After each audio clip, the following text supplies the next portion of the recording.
আজকে আওয়ামী লীগ চাচ্ছে এই দেশে একটা গৃহযুদ্ধ লাগাইতে। আজকে মিথ্যা মামলা, গায়েবী মামলা, সাজানো মামলা দিয়ে আমাদের নেতা কর্মীদেরকে গ্রেফতার করা হচ্ছে।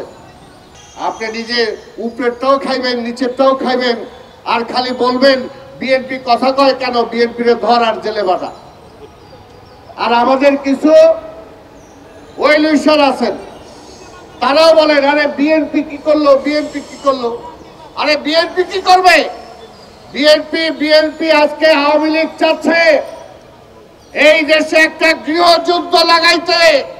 ঠিক, একটা গৃহযুদ্ধ লাগাতে চায়, মারামারি লাগাতে চায়, কাটাকাটি লাগাতে চায়, রক্তপাত করাতে চায়। সেই কারণে তারা চায় যে বিএনপিরে মারো, দেখি বিএনপি উল্টা সিধা কিছু করে কিনা।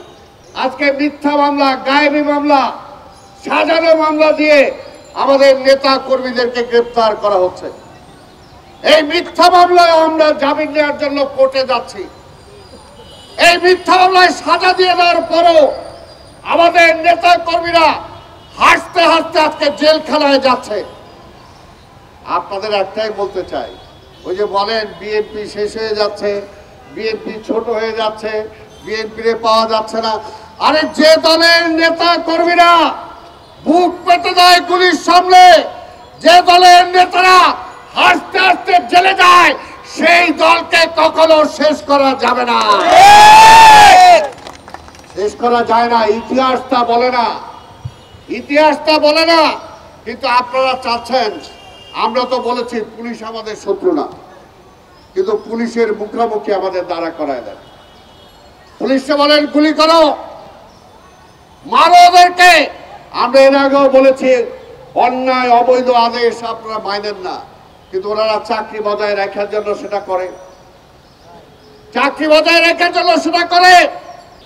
লজ্জাও পায় না যে বেগম খালেদা জিয়াকে নির্বাচনের কথা বলে, বিএনপিকে নির্বাচনের কথা বলে।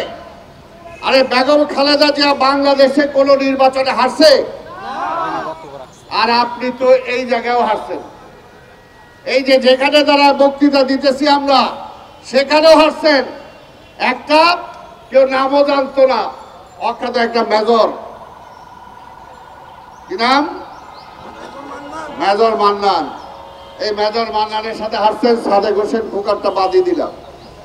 আপনি 2006 সাল থেকে গণতন্ত্রকে ধ্বংস করার প্রক্রিয়ার জন্য এই রাজপথে মুক্তাঙ্গনের সামনে লগি বৈঠা দিয়ে মানুষকে হত্যা করে, সেই হত্যা করার সেই লাশের উপরে দাঁড়িয়ে আপনার নেতা কর্মীরা লাফিয়েছে। এবং সেটা দেখাইয়ে, সেটা দেখানোতেই আর্মিরা আসছে, আর্মিরা আসছে। আর্মিরা আপনার সাথে সেই সময় কেয়ারটেকার গভর্নমেন্ট করছে। তারপরে তো গণতন্ত্র খায় ফেলাইছেন। বড় বড় কথা বলেন, গণতন্ত্রের কথা বলেন। কিভাবে ক্ষমতা আইছেন? জনগণের ভোটে আসেন নাই, একবারও আসেন নাই।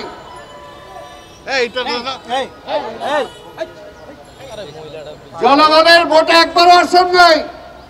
আর বিএনপি বিএনপি করে আমরা তো চ্যালেঞ্জ দিলাম, পারলে যদি সাহস থেকে আসেন না, আপনি যারাই বলেন নিরপেক্ষ একটা সরকার আসুক, গদি থেকে নাইমা আসেন, আমাদের মতো পাবলিকের জায়গায় বসেন, তারপরে নির্বাচন হোক, দেখা যাক এই রিক্সাওয়ালারা আপনারাকে একটাও ভোট দেয় কিনা। বিএনপির জেলে ঢুকেও যদি দেশ চালাইতে পারতেন, তাইলেও তো বুঝতাম যে ভালো কাজ কিছু করছেন। সেটাও তো পারেন না, সেটাও তো পারেন না। তাই বলতে চাই,